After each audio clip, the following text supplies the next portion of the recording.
दोस्तों, अगर आपके जीवन में चिंता, डिप्रेशन जैसी मानसिक समस्याएं हैं, तो इसका मतलब ये बिल्कुल भी नहीं है कि आप बुरे व्यक्ति हैं। आप हर किसी के तरह महत्वपूर्ण और मूल्यवान व्यक्ति हैं। दोस्तों, जीवन में जब समस्याएं आती है तो हम उसे एक आपदा की तरह देखते हैं। तब भी हम और भी ज़्यादा परेशान हो जाते हैं, घबराने लगते हैं। दोस्तों, ये जीवन की हमारी चुनौतियां हैं। जब हम इन कठिनाइयों से, इन समस्याओं से सामना करते हैं, तो जितना ज़्यादा हम समस्याओं का सामना करते हैं उतना ही ज़्यादा हमारे अंदर की क्षमताएं विकसित होती है। हम खुद पर विश्वास कर पाते हैं कि जीवन में आने वाली किसी भी समस्याओं का हम सामना कर सकते हैं। दोस्तों, अगर किसी भी चीज़ को जानना है, समझना है, तो उसमें डूबना ही पड़ता है। उसके बारे में जानकारियाँ इकट्ठा करना ही पड़ता है।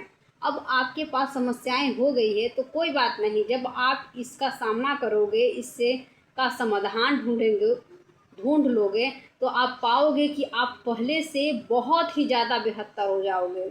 आपने इतिहास के पन्ने उलटकर बहुत सारे लोगों का ऐसा जीवनी देखा होगा जिनका जीवन शुरू में जितना संघर्ष भरा था, उनका जीवन आगे चलकर उतना ही ज़्यादा बेहतर हुआ।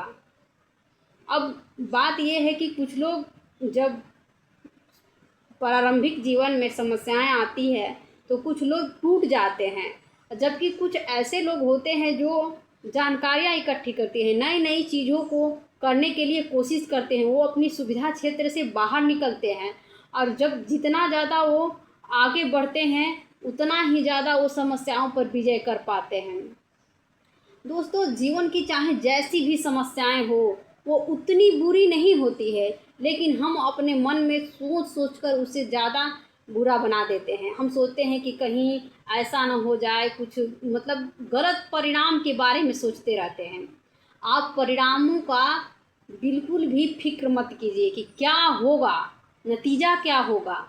आज आप अपने इस वर्तमान समय में कर्म कीजिए। जितना ज़्यादा आप कर्म अच्छा करेंगे, वर्तमान को सुधारेंगे, उसका फल उतना ही ज़्यादा आगे चल कर के अच्छा मिलेगा आपको।